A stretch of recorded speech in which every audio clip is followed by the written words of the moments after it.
Autumn has arrived, and suddenly we can see changes in the sun and the shadows in the mountains. This week we've been busy with regenerative farm work, preserving our abundant fruit, and excitedly building our new studio in the old farm shed. We are two sisters, Julia and Anastasia, caring for a regenerative fruit farm on the east coast of Australia. We have a dream to build a self-sustainable future and regenerate the land for generations to come. This paddock is regenerated and filled with native trees and grasses. It's so special, and we always get inspired here to continue this work throughout the farm.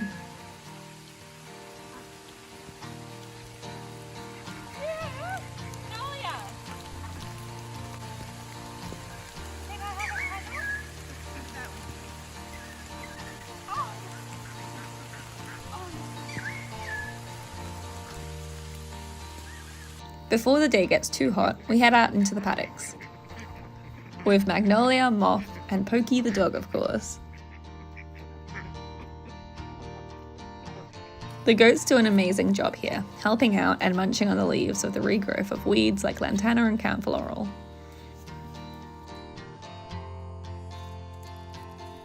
This is a camphor tree, and they have eaten all the leaves off it. This means we'll stop the cycle of the weed growth. Good job, Maggie! We have several stages of regeneration happening across the farm.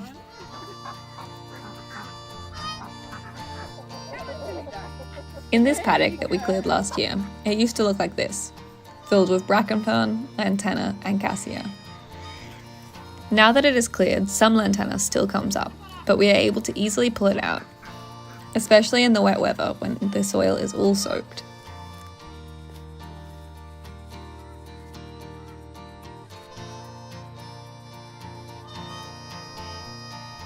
Magnolia always comes and helps by eating weeds.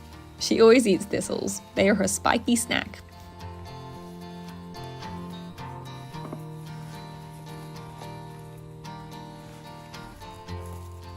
And wild passion fruit.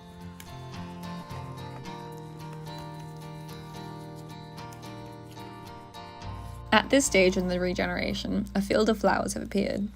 And even though they are very pretty, they are invasive. We have always called them blue tops, but don't know much else about them. We recently got an app called Nature ID that helps us differentiate different plant types. We were able to find out that they are actually called ageratum, and they even have some medicinal benefits. They are originally from Central America and are a highly invasive weed in Australia and in many places across the world. We find the app super helpful in finding these invasive weeds and learning more about them. Check out the link under this video to get the app.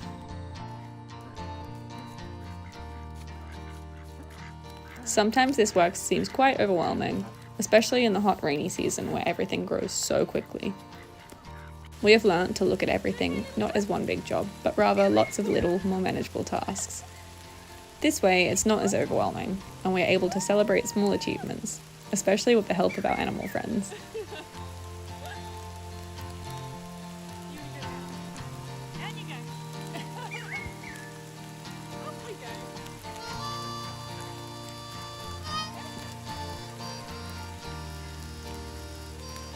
When the day gets too hot, we move our jobs inside. Our sweet Uncle Adam is helping us to convert this part of the old shed into a studio.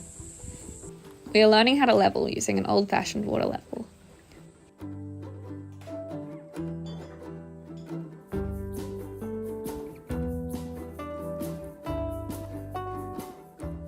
The water sits in a drum and stays even with gravity.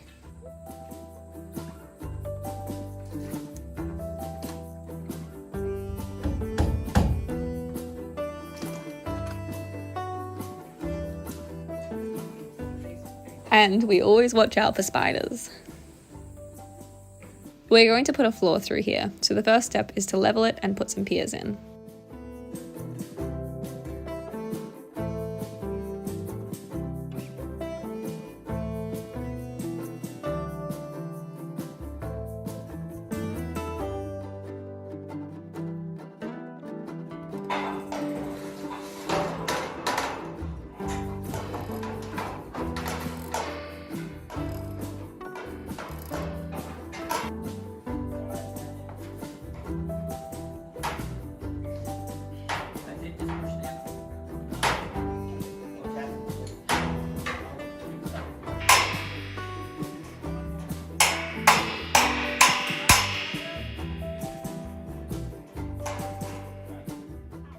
the end of the day, we pour the concrete.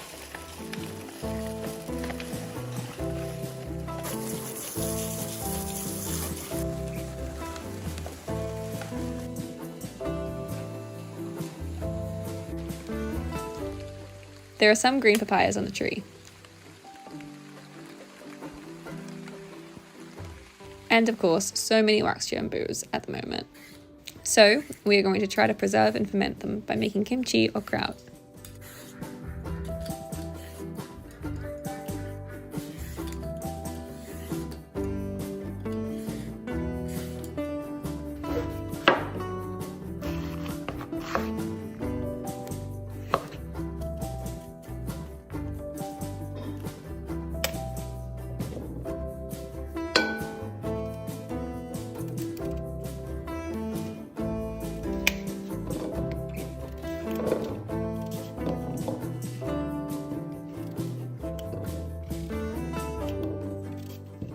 Chopping up all the fruit always takes so long, but we have fun chatting and joking as we work. This is a mix of green pawpaw, wax bamboo, cabbage, carrot, and ginger.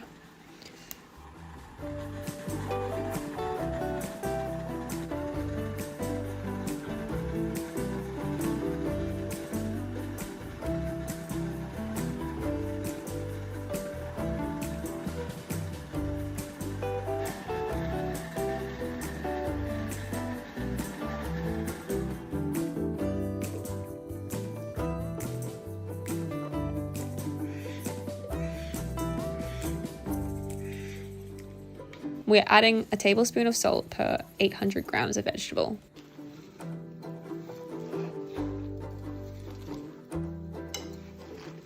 And then we're mixing it until it starts dripping and forming a brine.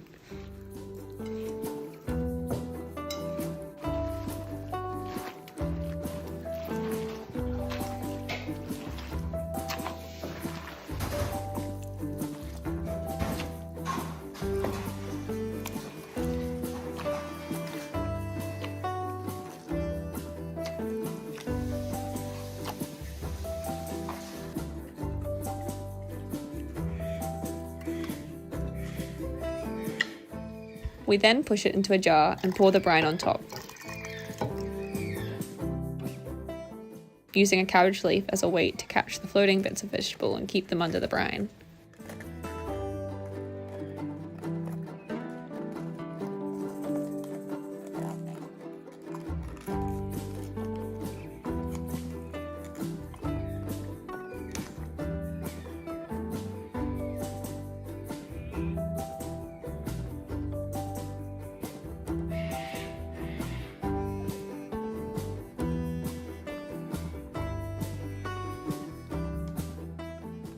This is where they will ferment and turn into a yummy kimchi.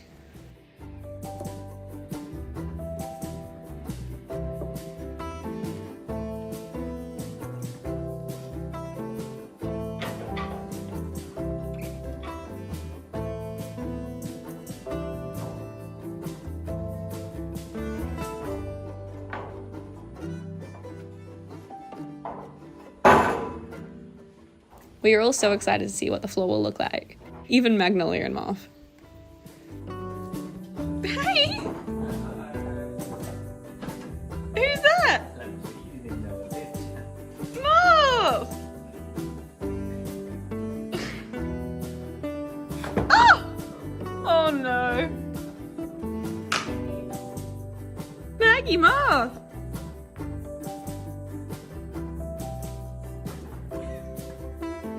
It's a playground. Moth!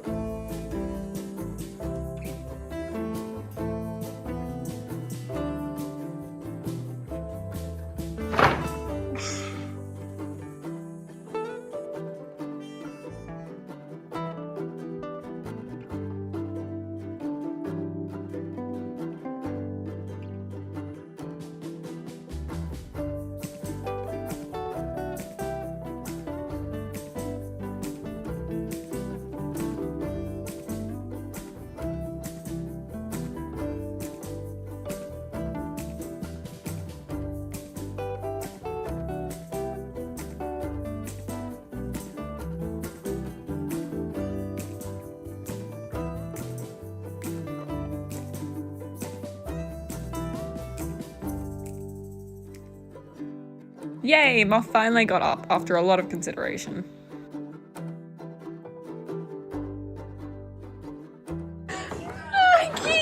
Maggie! These floorboards are seconds from a mill. They would normally be thrown out because they have rough markings on them and are odd or short lengths. But we love the gnarls and knots that tell a story, and it's so beautiful that we can give them a second life instead of being thrown away.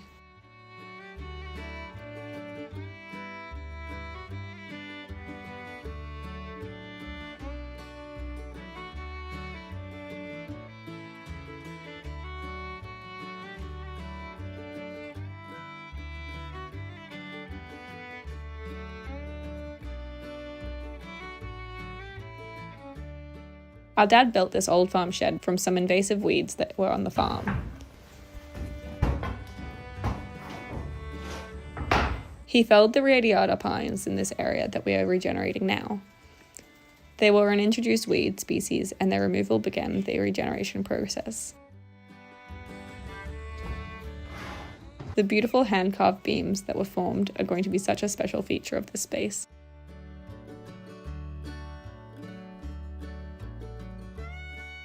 It's so hard that we didn't get to learn our dad's incredible building skills, but we are lucky to be able to learn from our uncle, who is a carpenter and has so many skills in restoring old buildings.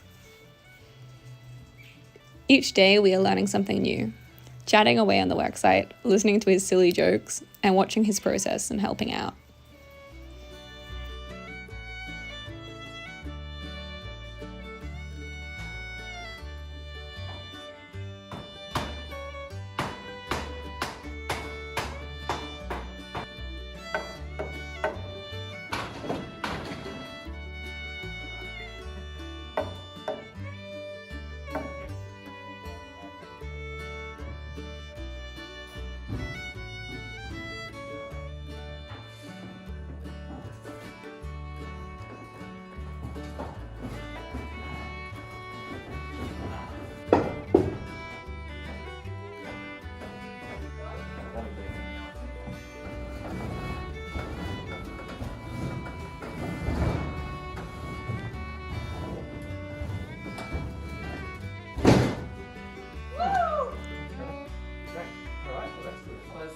Yay, the floor is down. What a milestone.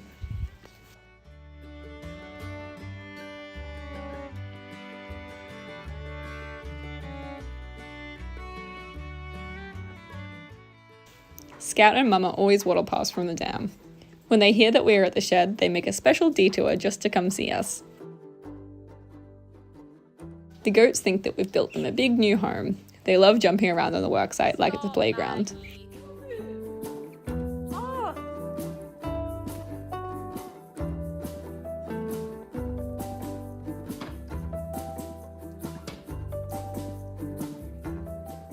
The goats are so cheeky, always nibbling on Uncle Adam's hat, jumping on everything, and play fighting in what they think is their new goat palace. Stop it!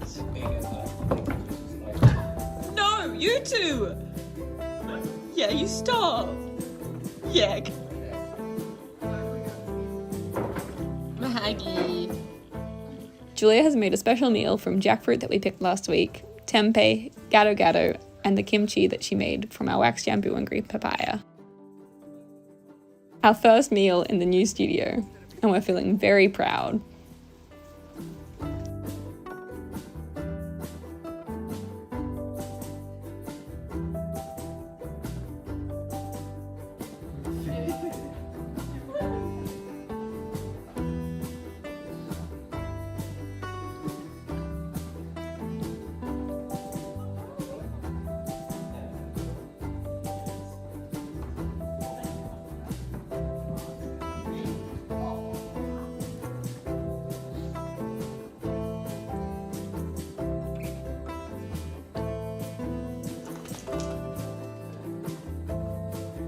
In the paddock above the shed, we're working on restoring the natural balance. After our dad felled the radiata pine trees here, we had to clear the shrubs like lantana and camphor trees. Now the goats graze here and eat any regrowth of the weeds. Here are some beautiful native hoop pines growing back. But we've had a problem here on the edge of the rainforest with a native tree that vigorously regrows after land clearing. The plant is called poison peach and is highly toxic to animals. We once lost one of our sheep after they ate it. So now, after every few weeks, we carefully look through the whole paddock, searching for this poisonous plant to protect the goats and sheep. Its leaf shape and colour is different from other plants, so we carefully spot them each time. Oh, this one is definitely poison peach.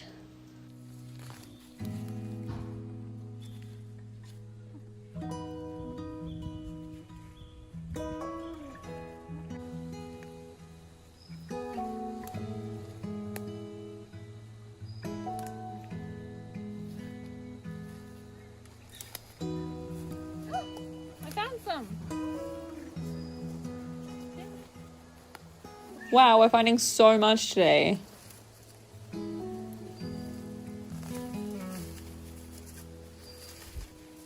Ooh, it's a big one. I found another. There seems to be so much here, right on the edge of the rainforest, amongst the ferns.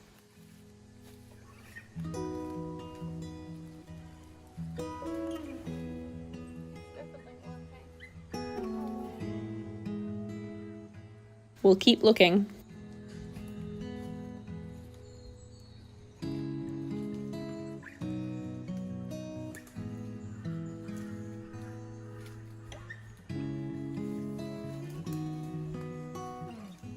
Maggie and Moth are coming to watch. It's very scary to try to find every plant and not leave any behind because they are so poisonous.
Here is a hoop pine growing in the base of an invasive camphor tree. It's so nice to see balance returning. This paddock is really starting to regenerate, and all the native species are flourishing and starting to return. It's so amazing. Look at this beautiful old hoop pine.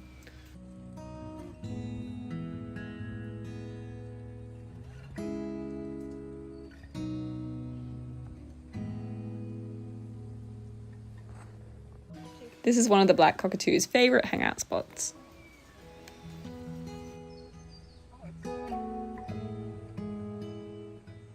In the patches of bush that have been regenerated, we have noticed native wildlife returning. There are yellow-tailed black cockatoos and currawongs playing. They say that currawongs call the rain and that you can expect rain after you see black cockatoos twirling in the gullies below us and singing from the treetops.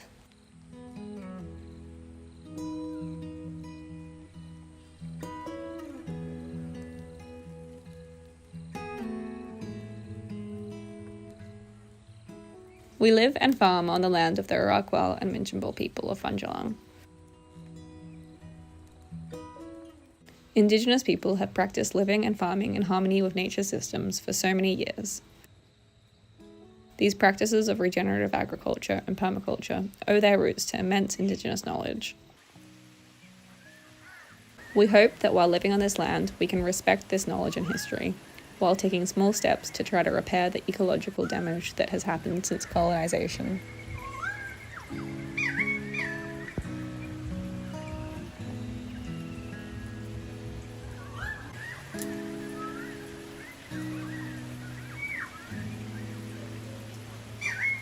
Thanks for watching. We are so grateful for your support. Love from Julia, Anastasia, Mum who films everything, and of course, all of the animals.